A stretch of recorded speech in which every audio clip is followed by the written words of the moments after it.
So I was riding my bike last week, and one of our neighbors has those inspirational yard signs in her yard. You know, the sort of things say, done is better than perfect. Be the change you wish to see. Choose kindness, that sort of thing.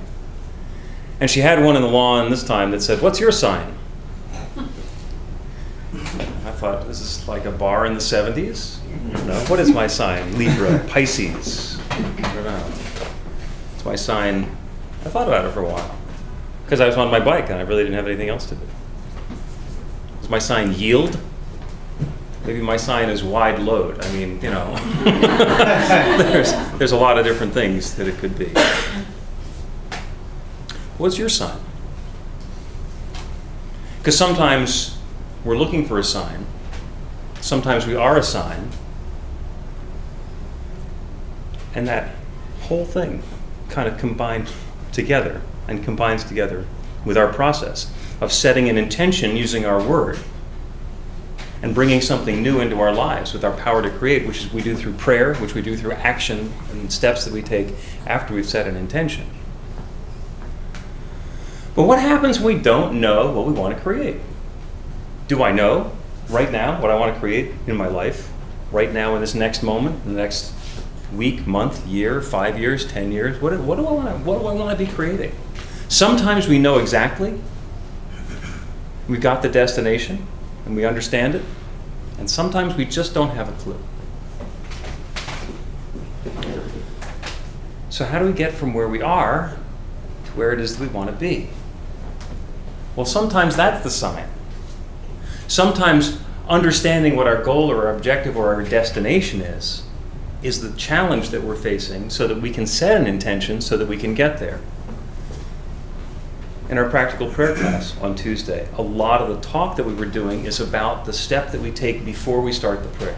We've got a very specific series of steps that we go through. It's a practical prayer or a spiritual mind treatment to create a new experience in our lives, or once we learn how to do that, in the lives of somebody else, or a whole group of other people.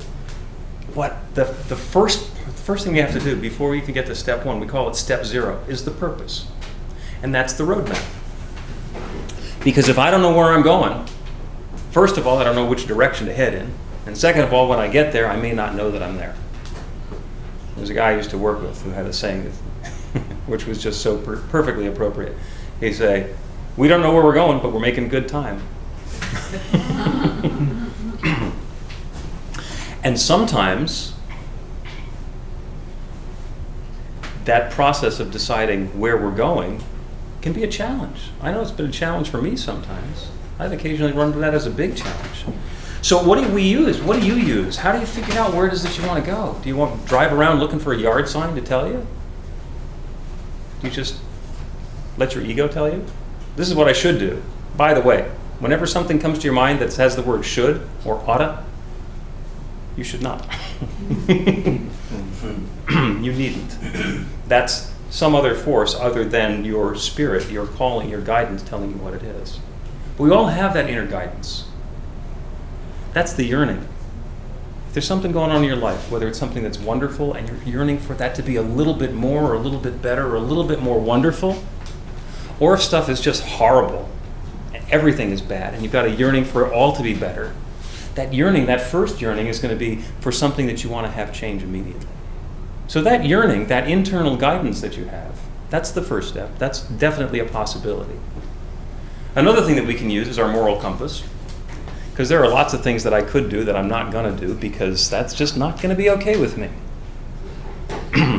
By tomorrow morning, or next week, or next month, or whenever that period of time is, I will not have been happy doing that. So I can rule those things out pretty easily. One of the greatest ways is to use what we in the spiritual circles like to call the still small voice. Now that's that mysterious internal guidance that we don't know why we're getting, we don't know where it's coming from.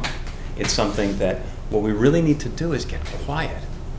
The time that my internal guidance is working, when I'm able to hear that still small voice, is when I let everything else go. Because I have a very active mind. I have an overactive mind. I have a very quick wit, and I can put things together very fast, and it's a lot of fun to do. But sometimes it's not that helpful. Sometimes it's really helpful to let go of all the mind chatter, to let go of all the ideas of what I should do, what I could do, how I ought to make this all come together, and just let the still small voice talk to me. And sometimes we can ask for a sign. So we did a class with Edwene Gaines, The 4 Spiritual Laws of Prosperity. Edwene Gaines is just a wonderful minister and New Thought teacher. She's actually a Unity teacher. She's down in Alabama. And I got a chance to spend some time with her a year ago. And she's just got an over-the-top personality. And she tells these stories, and she's got this whole Southern thing, and she's just this sassy, strong woman. And some of the stories that she tells are amazingly powerful. I mean, when she's got this beautiful spiritual center in Alabama. It's a retreat center. And when she was ready to have a retreat center, she said, "God, you can take me anywhere in the world to have my retreat center except Alabama." So, of course, she's pretty comfortable with the results of her ego at this point. So there's this story that I just want to read the story, because I'm pretty good at telling stories, but she tells it so well that I'm just going to use Edwene's words.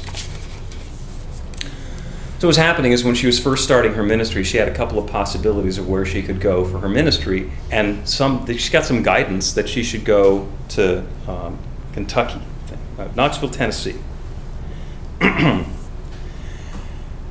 And the Unity office said, "We don't even have a center in Knoxville, Tennessee." So there must be something wrong, I thought, but I know I didn't misunderstand the signal. It was so clear, because it told her, Knoxville, Tennessee. She says, "I gave up trying to figure it out and went out to lunch. When I came back, Gladys told me, 'Edwene, you're not going to believe this. We just got a call from a study group in Knoxville that's looking to hire a minister.' 'Well, send my resume over there,' I said. I went to Knoxville to meet the study group, and they were wonderful folks. The problem was they offered me only housing and $600 a month, which did not fit my prosperity pictures at all. I really don't know what I'm supposed to do here," I told them. I really needed more guidance. I don't think I can live off $600 a month. I mean, my monthly dry cleaning bill alone is almost that. "Here's one of our cars," they said. "You drive on up into the Smoky Mountains, spend the night up there, and get your guidance. We'll meet tomorrow, and you can tell us what you've decided to do." She goes on, "So I took their car. I had another person with me, and we drove up into the Smokies. The mountains were just gorgeous. 'I'm willing to go to Knoxville if that's what God planned for me is,' I told my traveling companion, 'but I need a sign. I need a better sign than just that dream. I need an absolute sign that I'm going to Knoxville, and that's what God wants me to do.' And her friend was brilliant. She said, 'Well, what do you want?' 'Well, Moses had a burning bush, and I'm just as good as Moses,' I said. 'I want a burning bush. God, if you really do want me to go to Knoxville, Tennessee, you'd better give me a burning bush, or I'm not going.' Just after I said this, we passed a small sign on the side of the road. 'Wait, back up,' I told my companion.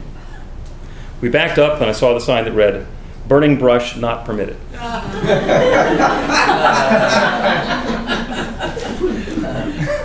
"Well, that's not good enough, God," I said. "It's got to be a burning bush or I'm not going." My friend laughed. "Well, you certainly know what you want." We kept driving, and suddenly I said, "Boy, wouldn't it be funny if we drove around this upcoming curve and there was a great big billboard that said burning bush?" We drove around the curve, and there was an enormous billboard that read, "Burning Bush Restaurant, Gatlinburg, Tennessee."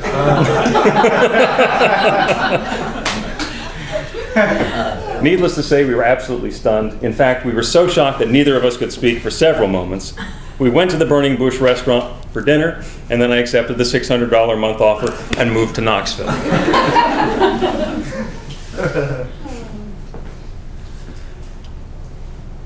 God does work in mysterious ways, not necessarily subtle ways. If you are ready and willing to accept an obvious, very clear sign like that, it's available. We can also read tea leaves if we want to. We can look for the subtlety. We can try to imagine that we're seeing something in the clouds, or listen for something that is just a whisper. But we're talking about the infinite spirit here. It's not limited by anything. If we want an absolutely crystal clear message, we can ask for that too. So I might have told the story about the contract job that I'm working on now, and it's a 6-month contract, and it's leading into full-time work at this tech company. And the way that I got to that is I had been working in my own business for 6 or 7 years, self-employed, working from home, clients all over the country, staff all over the country, and it was wonderful. And I didn't have the clientele, I didn't have the income that I wanted. The business wasn't as successful as it had been, and of course I spent a whole bunch of time beating myself up and trying to go find new clients and get new business and stuff like that. And it got to the point where I realized I was trying to force the business to do what it used to do so that I could continue to do what I wanted to do. But I'd been involved in a lot of businesses and a lot of industries, and what happened to the clients that I was dealing with is as their business, as the innovation that they had went away, they had to change and move and grow into something different. So I'm really good as a consultant helping other people do that, and I forgot that I might have to do that for myself sometime. So I did some meditation. And what I did was I let go of the idea that I had to be successful doing what I had been doing before, and opened myself up to what is it that I can be doing next. And the little voice said, "What are your gifts?"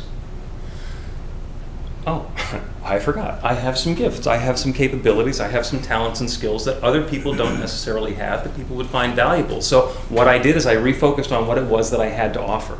So instead of me going out and looking for somebody to hire me and paying me for what I wanted to be paid for, I went back to what are the gifts, what am I sharing, what is it that I'm bringing to the table that somebody is going to want. And through a series of events, I got connected up with this company in Conshohocken. P.S. I have not lived that close to a place where I've worked since a year that began with a 1. It's always involved some sort of a commute, and in some cases I've lived in Philadelphia and worked for a company in Oregon. So that was kind of novel.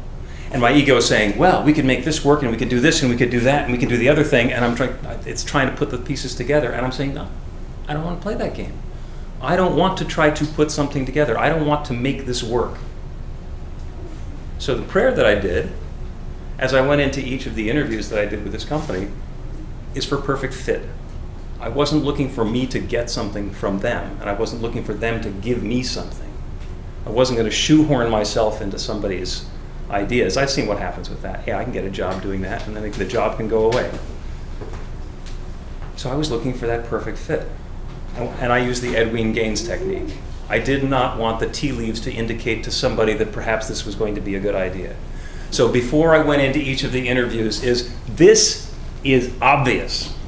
This is so obvious and clear to everybody involved. If this is a good fit, it's like one of those love at first sight experiences, like, oh, this is perfect, we gotta do this. And if it's not a good fit, everybody's gonna leave the meeting going, why were we there?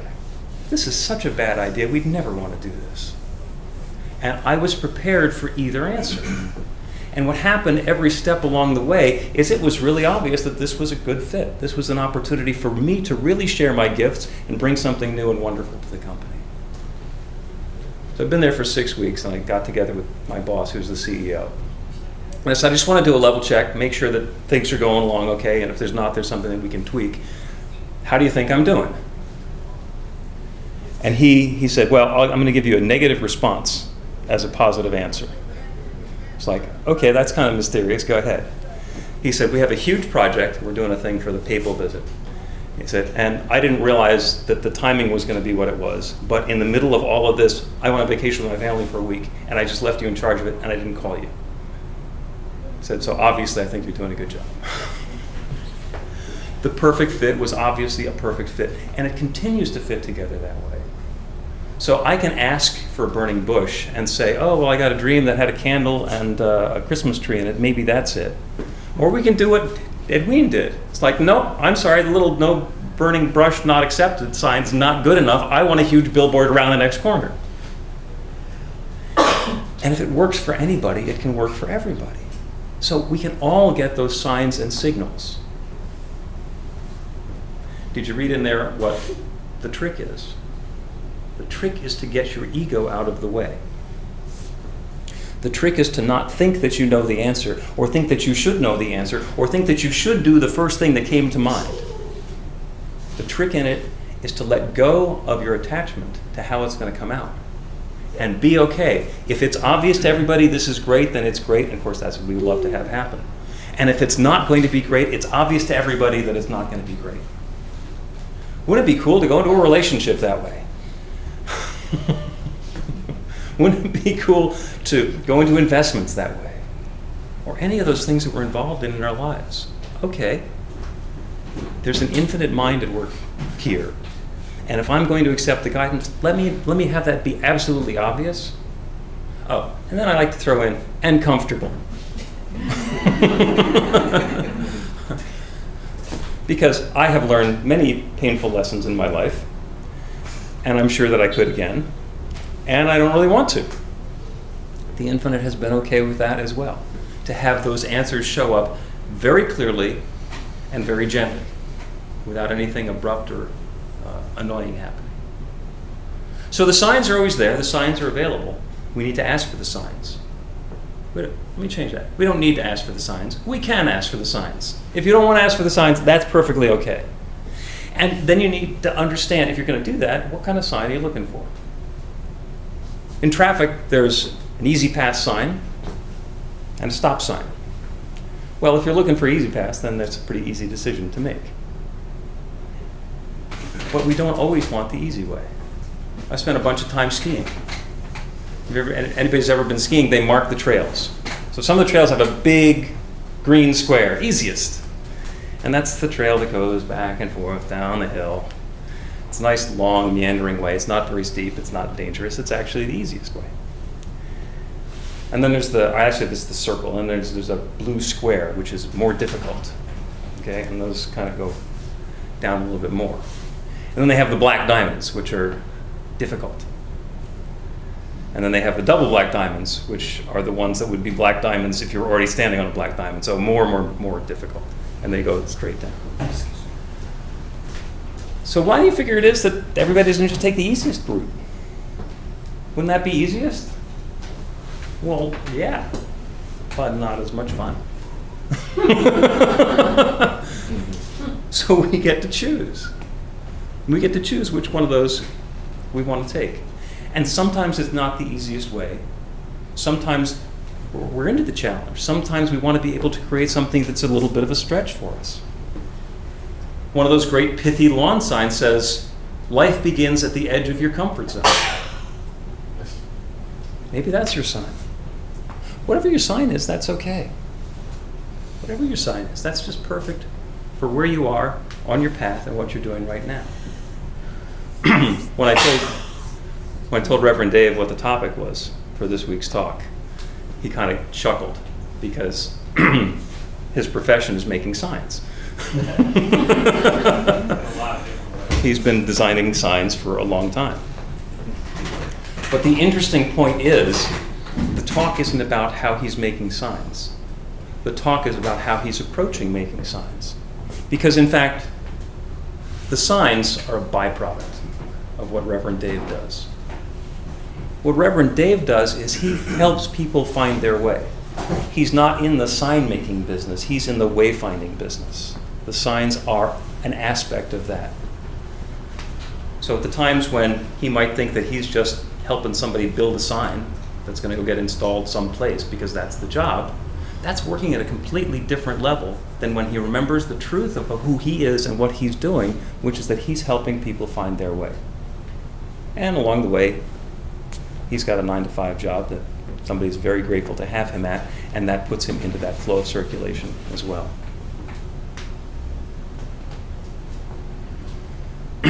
So what's your sign? If you want to know what your sign is, set an intention. Set your intention to get a sign. And then get your ego aside so that when the sign shows up, you'll be able to see it clearly. You deserve that sign, that very clear sign, that path that is as easy, as challenging, as rewarding, and as peaceful as you choose for it to be. Because you deserve this good and more good and all good because you are wonderful. And I'm grateful for you. And so it is.